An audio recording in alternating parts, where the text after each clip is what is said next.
سخی بنو، سچے بنو. اللہ کو بخیل سے محبت نہیں ہے اور سخی سے تعلق توڑتا نہیں اور بخیل سے جوڑتا نہیں. ایک دفعہ شیطان نے ایک بنی اسرائیل کا واقعہ، ایک آدمی سے ملاقات کی تو اس نے کہا شیطان سے ایک راز کی بات تو بتا دے. کہنے لگا کیا؟ کہ تیرے یار کون ہے، تجھے پسند کون؟ کہنے لگا تین مجھے بڑے پسند ہیں. ایک جو شراب پیتا ہو، نشہ کرتا ہو، ایک جو غصے والا ہو، قابو نہ کرتا ہو، ایک جو بخیل ہو، کسی پہ خرچ نہ کرتا ہو. یہ 3 میرے بڑے گھاٹے آ رہے ہیں. اور اگلی یہ کہ اگر کسی بدبخت میں تینوں کٹھی ہو گئی، غصہ بھی، بخل بھی، شراب بھی، تو پھر وہ پیر ہوتا ہے اور میں مرید ہوتا ہوں. پھر وہ میرے تو بھی بڑا شیطان ہے. تو پہلے آپ لوگ ان تاجروں کو سچائی سکھائیں، دیانتداری سکھائیں، سخاوت سکھائیں، اللہ کے لیے قربانی دینا سکھائیں. کہ اللہ نے روک دیا، ختم. اللہ نے کہا یہ کام نہیں کرنا، ختم. سود نہیں کرنا، ختم. جھوٹ نہیں بولنا، ختم. دھوکہ نہیں دینا، ختم. سچائی دیانتداری پہ جمنا ٹھیک ہے، جاتا ہے تو جائے، آتا ہے تو آئے. رزق تو اللہ کے خزانوں میں ہے. اس معاشرے کے ساتھ یہ نسل اگر چلے گی تو وہی کرے گی جو یہ کر رہے ہیں. پھر آپ لوگوں کے پاس بھی جمع تفریق ہی ہے، جمع تفریق، جمع تفریق، جمع تفریق. ان کے سارے دماغ جمع تفریق میں کھپ جاتے ہیں. انہیں پتہ ہی نہیں میرا نبی کون تھا، کیا تھا. کبھی سنتے ہی نہیں ہمارے نبی کون تھے، کیا تھے. تو راہبری کا حق لے کر تو وہ تشریف لائے تھے جنہوں نے سچائی سکھائی، دیانتداری سکھائی، محبت سکھائی، حیا کو سکھایا، پاک دامنیوں کو سکھایا، سخاوت کو سکھایا. حضرت علی سے کسی نے پوچھا کوئی حسرت، حضرت علی سے کسی نے کوئی حسرت. کہنے لگے جتنا علم تھا اتنا کسی نے لیا نہیں، جتنی سخاوت تھی اتنا کسی نے مانگا نہیں، جتنی سخاوت تھی اتنا کسی نے مانگا نہیں. یہ 2 حسرت ہیں میرے دل.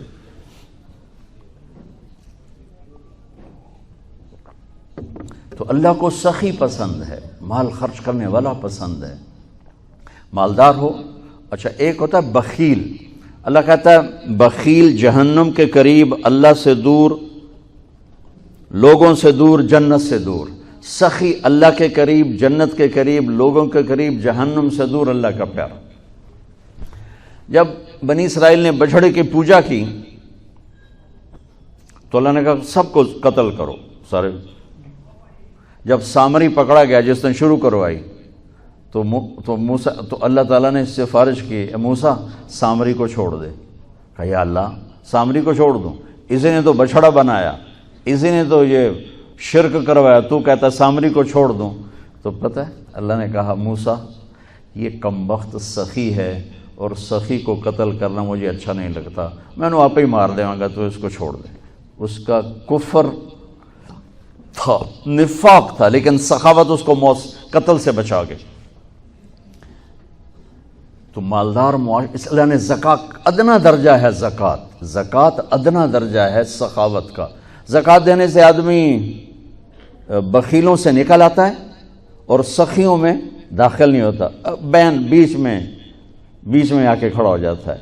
اس پر بخیل کا لیبل بھی نہیں اور اس پر سخی کا لیبل بھی نہیں، درمیان میں آ جاتا ہے. ایک دفعہ خسرو پرویز کے دربار میں ایک مچھیرا مچھلی لے کر آیا، اس کو بڑی اچھی لگی. انہوں نے کہا اس کو 4000 درہم دے دو، کہیں یہ 4000 دینار دے دو. تو جب وہ اس کو دیے تو اس کی بیوی شیری نے اس کے کان میں کہا اتنی بڑی دولت تو نے مچھلی پر دے دی، تو خزانہ خالی ہو جائے گا، یہ مچھلی واپس کرو اور پیسے اس سے لو. تو خسرو پرویز نے کہا میں اتنا بڑا بادشاہ ہوں، مجھے شرم آتی میں اس سے پیسے واپس لوں، میں نہیں لیتا. وہ کہنے لگی میں تمہیں طریقہ بتاتی ہوں، تم اس کو بلا کے پوچھو یہ مچھلی نر ہے یا مادہ. وہ کہے گا نر ہے تو تم کہنا ہمیں مادہ چاہیے تھی، واپس لو ہمارے پیسے دو. وہ کہے گا یہ مادہ، تم کہنا ہمیں نر چاہیے تھا، پیسے واپس. ٹھیک، انہوں کو بلایا، ہاں بھائی یہ مچھلی نر ہے یا مادہ؟ کہ حضور خسرا نہ نر ہے نہ مادہ ہے. اس کو 4000 اور دے دو، بیچ کی چیز. ہمارے کہا نا زکوٰۃ دینے والا سخی نہیں ہوتا، سمجھ رہے ہو؟ زکوٰۃ دینے والا بخیل بھی نہیں ہوتا، سخی بھی نہیں ہوتا، بخیلوں سے نکل جاتا ہے، سخیوں میں انٹر نہیں ہوتا۔ 2.5 روپے پر 1 پیسہ بھی زیادہ کر دے تو سخیوں میں نام آ جائے گا، سخیوں میں نام آ جائے گا۔ پھر سخاوت کی حد کوئی نہیں ہے۔ انہوں نے کہا حضور یہ تو بیچ کی چیز ہے، خسرا ہے۔ اس نے کہا 4000 اور دے دو۔ تو شیریں کو تو بڑا غصہ چڑھ گیا، 8000 اس کی تو 7 پشتوں کو کافی تھا۔ تو 1 دینار گر گیا تو اس نے وہ اٹھا لیا۔ تو اس کی بیگم نے کہا دیکھا یہ کم وقت کتنا لالچی ہے، تم نے اس کو اتنا دیا، اس کی 7 پشتوں کو کافی، 1 دینار گرا وہ بھی اٹھا لیا، کہ اس کے واپس لو، نا قدر ہے۔ انہوں نے کہا آ جا، اور تجھے میں نے اتنا دے دیا، 1 دینار گر گیا تھا تو کیوں اٹھایا؟ کہا حضور اس پہ آپ کے نام کی مہر تھی، کسی کا پاؤں پڑ جاتا تو بے ادبی ہوتی، میں نے اس لیے اٹھایا لیا۔ انہوں نے کہا 4000 اور دے دو۔ تو بچوں ان تاجروں سے کہتا ہوں سخاوت سیکھو، پہلے یہ سچائی سیکھیں، پہلے یہ دیانتداری سیکھیں، پہلے یہ اللہ کو رب مان کر اپنی بنیادوں کو، اپنی تجارتوں سے سود نکالیں، جھوٹ نکالیں، 2 رجسٹر نکالیں، دیانتداری پر چلیں۔ اللہ کی قسم زمین آسمان کے دروازے اللہ تعالیٰ کھول دے گا، اور غریبوں پر خرچ کریں کہ اللہ تعالیٰ کو پسند ہے۔ اللہ چاہتا تو سب کو مالدار بنا۔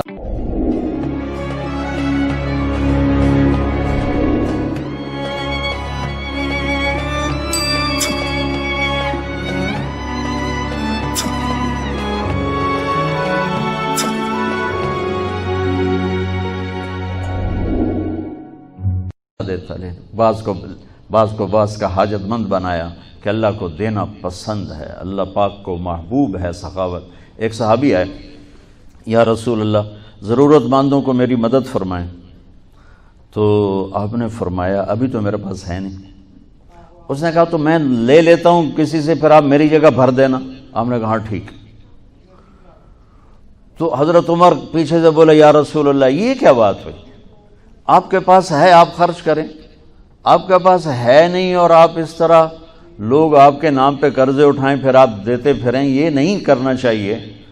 تو پیچھے سے ایک اور صحابی تھے عبداللہ بن حذیفہ، ان کا یا رسول اللہ انفق ولا تخش من ذی العرش خلالا، یا رسول اللہ خرچ کریں اور عرش والے سے تنگی کا ڈر نہ کریں۔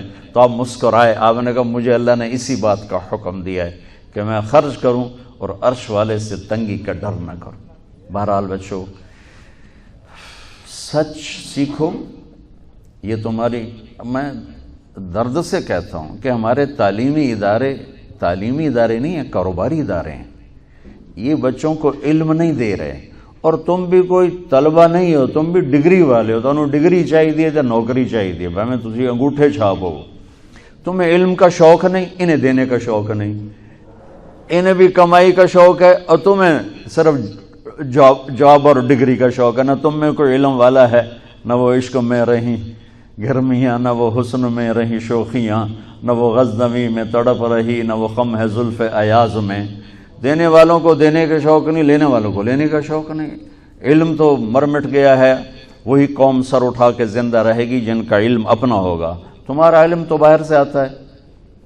آج تک ڈاکٹر کہتے رہے مکھن نہ کھاؤ، ملائی نہ کھاؤ، گھیو نہ کھاؤ، دل بند ہو جائے گا، کولیسٹرول بڑھ جائے۔ اب میرا بھائی دل کا ڈاکٹر ہے، اب کہتا ہے کھاؤ۔ میں کہوں کہ امریکہ کی رپورٹ آ گئی، تو تمہارا سارا آقا تو ادھر بیٹھا ہوا ہے، وہ کہیں گے یہ چلا دو چل جائے گا، کہیں روک دو تو رک جائے۔ بچوں میرا معاشرہ بہت زوال کا شکار ہے، آپ میری نسل ہو، میری اولاد ہو۔ میں بہت تھکا ہوا تھا، مجھے یہ نعیم بھائی نے رات کہا، میں نے کہا ایک تو تیری مجھے بہت ہے عزت احترام کہ میں انکار نہیں کر سکتا، دوسرا یہ میرے اپنی اولاد ہے، اللہ کرے کوئی ایک بھی سچ بولنے والا ہو گیا اور کوئی ایک بھی دیانتداری والا ہو گیا تو چلو میری آخرت، میری قبر ٹھنڈی کرنے کا سبب بن جائے گا۔ جس قوم میں سچ ہوتا ہے انہیں کوئی ڈبو نہیں سکتا، جس قوم میں دیانتداری ہوتی ہے انہیں زوال نہیں آ سکتا، جس قوم میں انصاف ہوتا ہے ان پہ سورج غروب نہیں ہوتا، جس قوم میں ظلم ہوتا ہے، جھوٹ ہوتا ہے، بددیانتی ہوتی ہے، ان پہ سورج کبھی چڑھا نہیں، انہوں نے عروج کبھی دیکھا نہیں، ذلت و پستی کے سوا کچھ نہیں ان کے پاس۔ چوپڑی روٹی کھا لینا کون سی بڑی بات. مجھے ایک میٹرک میں ایک کہانی تھی. میٹرک میں نا انگریزی کی 2 کتابیں, ایک موٹی کتاب تھی ایک چھوٹی کتاب تھی. وہ چھوٹی کتاب میں ایک کہانی مجھے یاد آ گئی. ایک شہری کتا جنگل میں جایا کرتا تھا, تو اس کی نا جنگلی کتے سے دوستی ہو گئی. تو جنگلی کتا تھوڑا ماڑکا جو ہڈیاں نکلی ہوئی ہیں, شہری کتا موٹا تازہ. تو ایک دن وہ جنگلی کتا کہتا ہے, یار تو کیا کھاتا ہے؟ انہوں نے کہا میں پراٹھے کھاتا ہوں, انڈے کھاتا ہوں, ڈبل روٹی کھاتا ہوں, دودھ پیتا ہوں, گوشت کھاتا ہوں. ان کے یار میں تو نام ہی آج سن رہا ہوں, میں نے تو کبھی کچھ کھایا ہی نہیں ہے. یار میں نے بھی لے چل, میں بھی کوئی کھاوا کو, میں بھی موٹا ہوں. انہوں نے کہا آ جا. تو وہ اس کو لے کے چلا. تو جب جنگل سے نکلے تو روشنی میں جنگلی کتے کی نظر پڑی گلے میں پٹا. تو وہ کتا کھڑا ہو گیا, کہنے لگا میرے بھائی اے کی ہے. انہوں نے کہا یہ پٹا ہے. وہ کیا ہوتا ہے؟ کہ یہ غلامی ہے. میں کسی گھر کا ملازم ہوں, غلام ہوں, ان کا پہرا دیتا ہوں, ان کی راکھی کرتا ہوں, ان کی نوکری کرتا ہوں, پھر وہ مجھے انڈے کھلاتے ہیں, پراٹھے کھلاتے ہیں, پتہ نہیں کیا. انہوں نے کہا میرے بھائی تجھے تیرے پراٹھے مبارک, مجھے میری آزادی مبارک. میں آزادی میں بھوکا رہوں, یہ مجھے زیادہ پسند ہے اس سے کہ کسی کی نوکری کر کے اور میں کسی کا غلام بن کے میں یہ انڈے پراٹھے کھاؤں. پوری امت مسلمہ اس وقت وہ شہری کتے کی مثال ہے. تو میرے عزیزو, سچائی پر آؤ, دیانتداری پر آؤ, انصاف پر آؤ, محبت پر آؤ, درگزر پر آؤ. آپ ابھی بچے ہو, والدین کو عزت دو, والدین کی قدر کرو, اپنے اساتذہ کی قدر کرو. اساتذہ سے ہمارے نصاب میں انسانیت کا کوئی درس ہی کوئی نہیں کہ انسان اچھا انسان کیسے بنتا ہے. وہ تو بنتا ہے رسول پاک کی زندگی کو دیکھنے سے. وہ زندگی ہمارے پاس ہے نہیں, ہم نے سیکھی نہیں, ہمارے سامنے نہیں. تو مختصر سے وقت میں آپ کو کیا کہہ سکتا ہوں. کوئی بات دل کو لگی ہو تو لے لینا, نہ لگی ہو تو فقیرانہ آئے صدا کر چلے, میاں خوش رہو ہم دعا کر چلے. یہ تبلیغ کا کام اسی کو سیکھنے کی محنت, کہ جب آپ لوگوں کو چھٹی ہو, موقع ملے تو کچھ دن جانا, انشاءاللہ بہت فائدہ ہوگا بچوں, بہت فائدہ ہوگا. یہ زندگی کو پلٹ دینے والی محنت ہے. کبھی عرش پر, کبھی فرش پر, کبھی ان کے در, کبھی در بدر. غم عاشقی تیرا شکریہ میں کہاں کہاں سے گزر گیا. کبھی راستوں میں تنہا, کبھی ہوں ورود صحرا. میں جنوں کا ہم سفر ہوں, میرا کوئی گھر نہیں ہے.